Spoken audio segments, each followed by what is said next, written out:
Welcome back, everybody, to another episode of Experts Try. I'm your host today, former Green Beret, one half of the Pop Culture Field Manual podcast, Israel Wright. Yes, that's me. And today we're going to be talking about a couple of weapons from the game squad. Here to help me talk about those weapons, I have two wonderful, very knowledgeable gentlemen, Travis Haley from Haley Strategic Partners and Jim Fuller from Fuller Phoenix. Gentlemen, welcome. Travis, tell us a little bit about yourself. Former Force Recon Marine and contractor after that for the State Department and Department of Defense. Then I committed my life to understanding equipment and weapons and tactics and being able to research that and share that back to people and create basically just a massive knowledge transfer, which is what Haley Strategic is. I'm a patriotic American who loves my country more than anything. Back in the 80s, I kind of fell in love with combat weapon systems. Seemed to have just such a reliable track record of everything that they do. I decided I wanted to find out what made them work and why. It's led me to this point now of where I kind of know a little bit about them.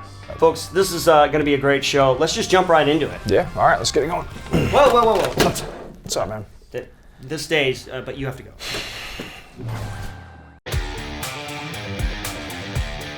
This one I'm familiar with, this one not so much. Let's talk about this one first. The M9, also used in the game. In the civilian side, you might hear of it as the Beretta 92 FS. We're calling it the M9 today. Awesome gun, put into service to the US Army, also the Marine Corps in 1985. So was kicking up until this guy came out. This is a fun one, all kitted out, a little bit newer frame with the light and the suppressor on there. Double action gun, that's the big difference between the two service pistols here. You've got your hammer, right? And then when you fire it, it's a single action gun. But when I'm carrying it, you want to have it decocked. So now I have that big, long double action, which we always had first round issues. You know, if you come out really quick under stress and you try to pull that hammer back, you got a big 10 to 12 pound trigger. We had not the best hit probability at that point in time. Yeah, this is definitely what I carried when I was in. Was this something you carried or Marines? I did, but I got laughed at. Wait, why'd you get laughed at? It's an ego thing. You know, in the Force Recon community, we carry 1911s. We still carry 1911s to this day. Now, they're souped up MUSOC type. There's this big bullet debate still to this day. 9mm or 45 ACP. Depends what you're doing, right? So that's what my big thing was. And if you were a Force Recon Marine, it was iconic to be able to carry the 1911 because there's only two units in the military that carried them, and that was Delta Force and Force Recon. I would come out on a green side mission, like going out on a patrol in the mountains or the jungle or whatever, and I'd have my Beretta on, and my teammates would be like, dude, what are you doing? Well, they start laughing at me. Thinkers before shooters, because if I've got a Beretta, I have 15 rounds now, 16 one in the pipe. Not only do I have more bullets to deal with more problems, I've got a flatter trajectory out to 100 yards. I'm okay aiming at a guy at 100 yards with a pistol and hitting them and having that minimal deviation. Where at 45, I'm not only carrying this big, heavy NASCAR in the field that needs to be clean constantly versus the Toyota truck, well, I'd have to hold about 2 foot, maybe 2.5 foot, depending on the ammo that I'm using at 100 yards. It has its advantage because of what you're doing and what your mission set is. Same thing when you're playing a game, you know, what's your mission for the game? So I'm gonna select my weapon systems based on what works for me the most. You know, it's a simple concept, it's a KISS method concept. I didn't care being laughed at because when I was getting into a gunfight, nobody was laughing then.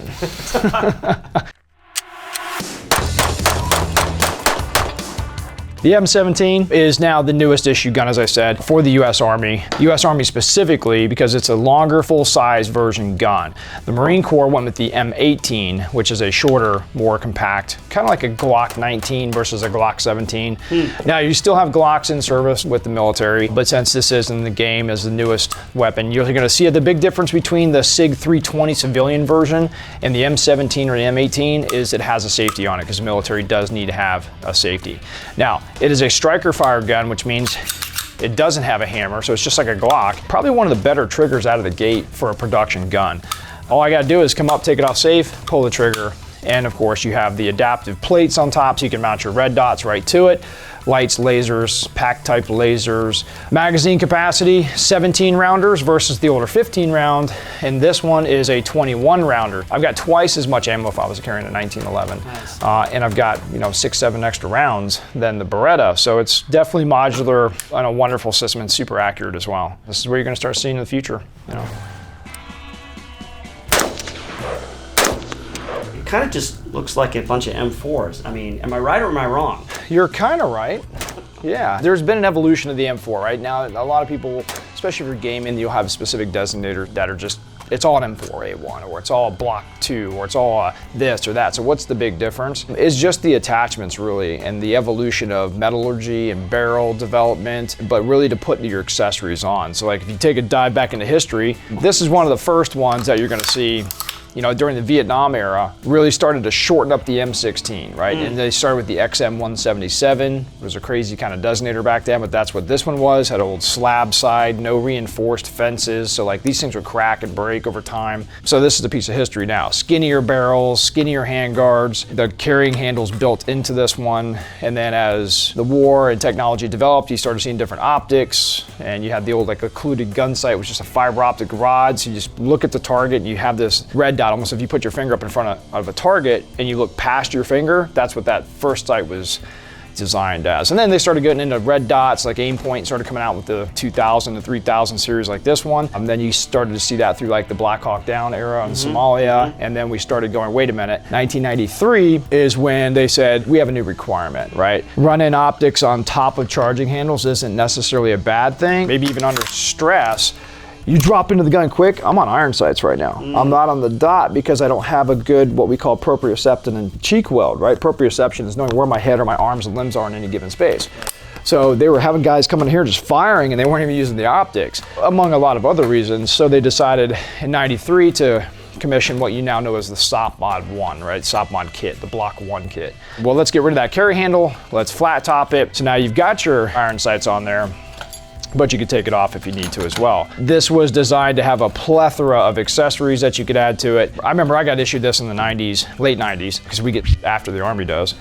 And it just had plastic handguards and it had the offsets. We put like old Trijicon reflex optics and stuff on them. And that's how we ran them for a while, but then dudes started duct taping flashlights even to this thing. It started to evolve into that, again, that SOP Mod 1 kit. When all the products started coming down the pipe, you started to see a little bit more of this look and feel. Knight's Armament's a company that was really renowned back then for building the RIS rail system, the interface system here for optics and lasers and flashlight. The classic broomstick came out, and all of a sudden everybody's like, cool, we got this, we can put that in and we can grab that pistol grip and get really tight. And especially if we came from the MP5 days, which I did for direct action and hostage rescue, everybody was really compressed and all of our scores started going down. And then biomechanics started coming into play. People started breaking their thumbs again and started holding on to the machine versus being down here where you've got a lot of mechanical oversway and stuff. Yeah. Just because you were able to put a lot of crap on the gun doesn't mean it was going to start shooting better.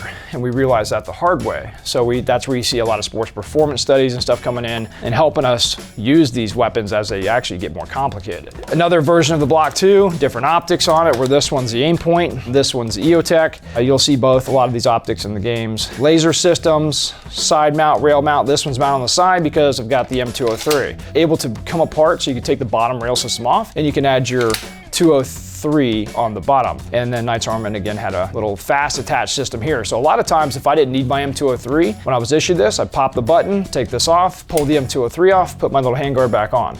So it was really awesome to be able to have the ability to be modular. What kind of rounds can we get in the 203? Because I know in the game squads, we got just high explosive dual purpose and signal smoke. Right, so there's tons of them, man. You've got 40 millimeter baton rounds, wooden batons for riot control. You've got rubber ball rounds, like the illumination round, and cut the parachute off and fire it at a hillside or in the bush. That way the aircraft can see that loom burning on the ground at your target location. So that was pretty smart. I've seen a lot of operators do that. The HEDP, high explosive device, obviously, there's a lot of stuff out there that is crazy. The flechettes are the coolest. They're little darts. Like this big, and they're packed full of darts, and when you fire it, it just, I forget how many darts it sends out, but it's a pretty nasty, devastating. I'd rather be blown up, let's put it that way.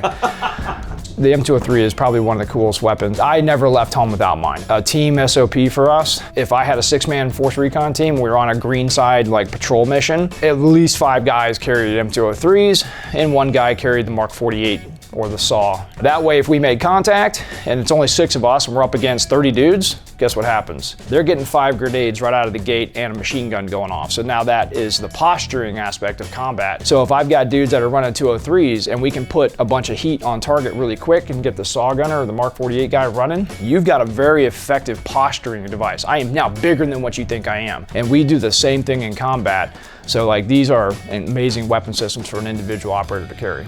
This is kind of a special one we're looking at right here. This is actually mine from, I guess, first wave invasion into Iraq, and I also used it in a civil war in Liberia, West Africa. Same paint job and all the art was done onto it. So it kind of lives on the wall nowadays, but this thing was tricked out. Like, this is the ultimate soft mod 1 kit. You can see it's got the armed riser on this to rise my aim point up because we weren't clearing our PEC 2 lasers back then. I ended up using a shotgun mount to mount my Surefire light to the barrel because I had no ability with an M203 to get into the switch. So I velcroed my switch right there. I cut down my rail panels to fit other things. I added a ready mag system to this so I could carry 2 magazines on the gun.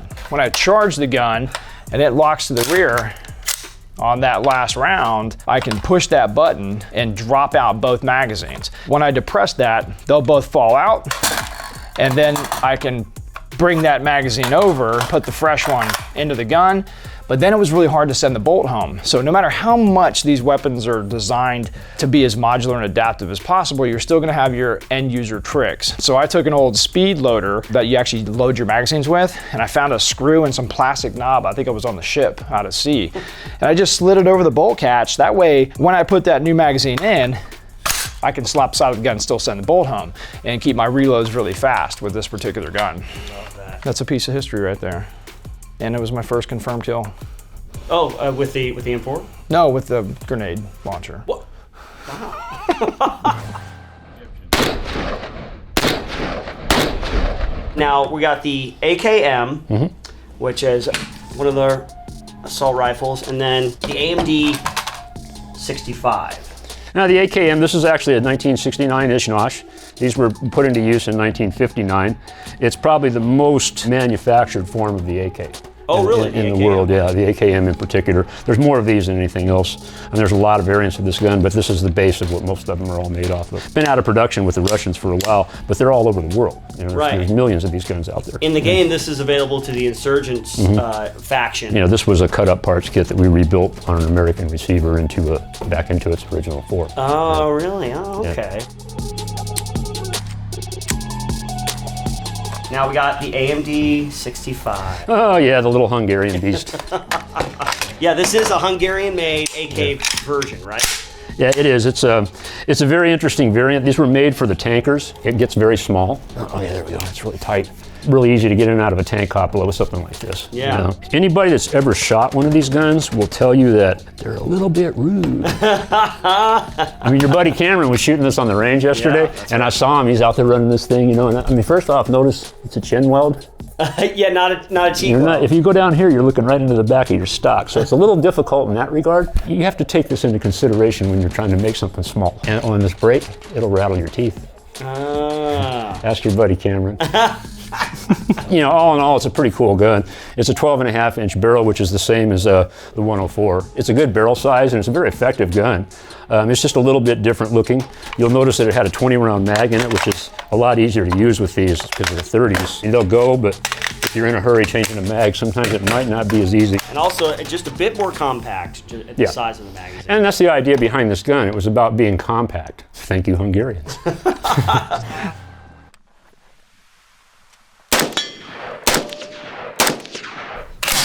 The G3, ladies and gentlemen. What are we looking at here, Travis? Always have to do that on the HK. It's called the HK Slap, right?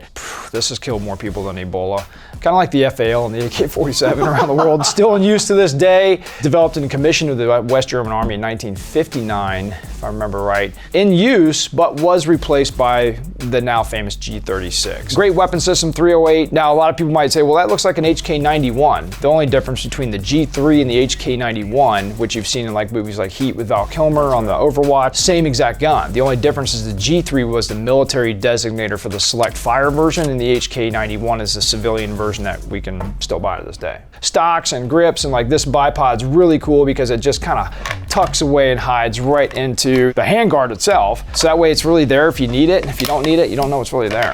Used by the Middle Eastern Alliance in Squad, Middle Eastern Coalition in Battlefield 2, which of course we know the design team from Project Reality came in and started Squad, so a lot of room for attachments and things like that. The older models, not so much. I mean, you can replace the stocks on HKs pretty easily, so you'll see different configurations of stocks on it, different handguards. Loading it is a little bit, you know, you gotta get some repetitions down with this thing. It's kind of ran like a a left-handed AK a little bit. I love these types of weapons, but you got sight mounts that will bracket onto here so you could put your scopes, of course, and all that. And you'll see a little bit more modern versions nowadays. And that's why I think they just switched to the G36 in the 90s, because it gives the end user more options and more adaptability. Let's see what else we got. Yeah.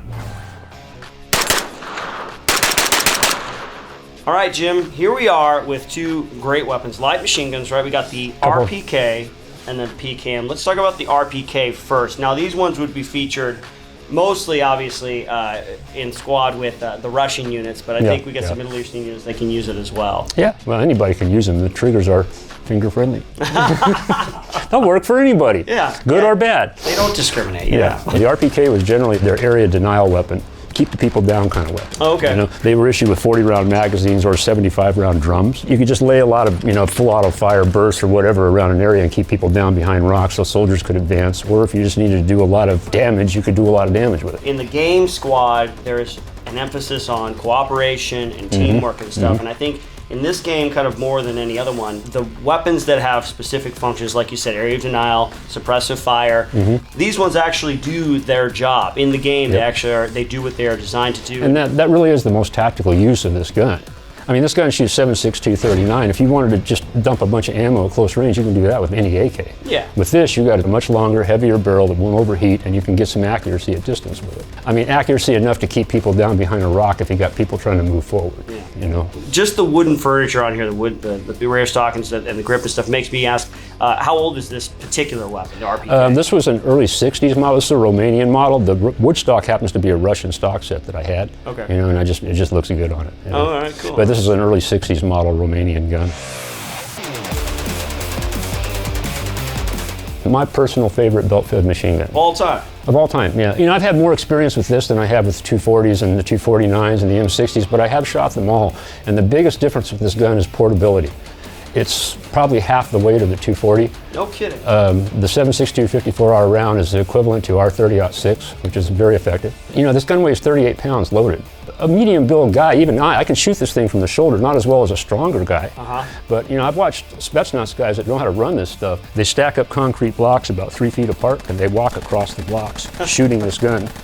Now in this configuration right here, it's not easily changing the barrel because of this here. To be able to change the barrel, you have to pull this off. So this is kind of like set up right now for a go in, get out mission, and not necessarily so much for a stay in one position and do a lot of work. I mean, our stuff fluctuates all the time with what we use in the guns for. They're mission adaptable.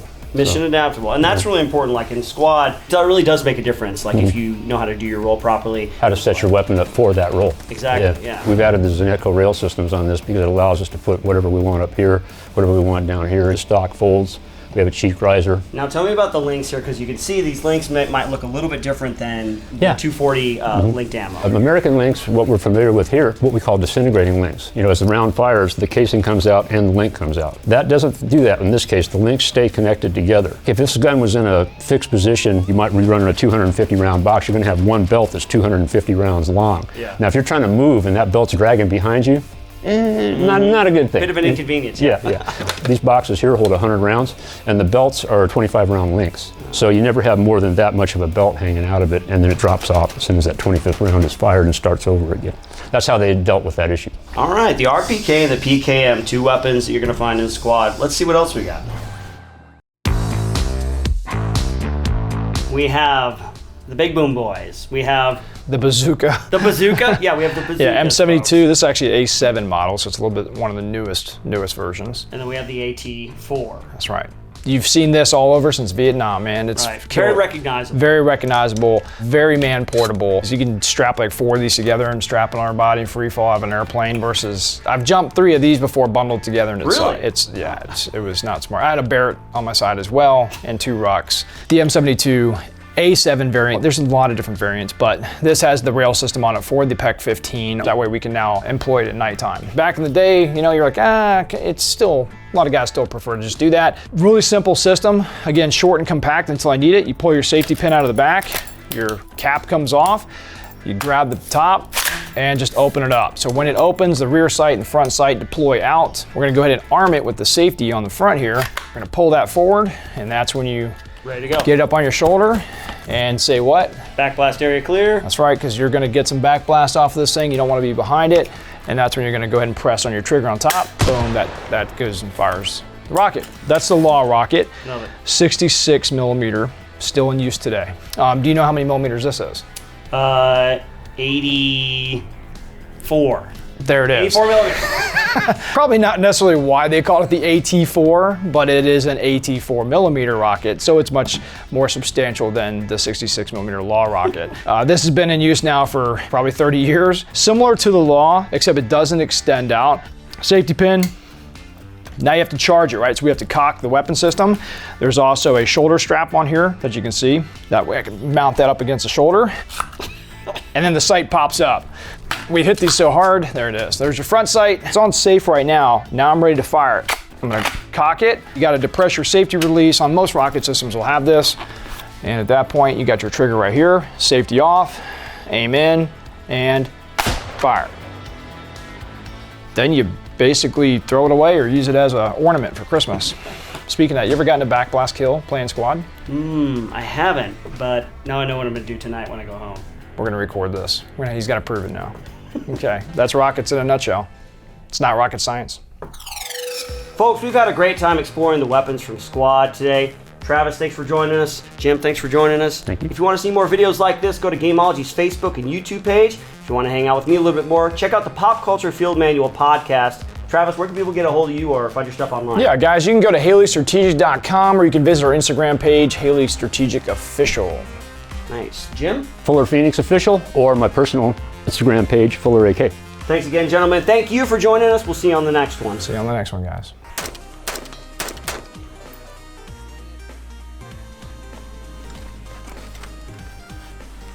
Oh, it's the worst ever. Oh, God. Oh, gosh. Oh, shit. Okay.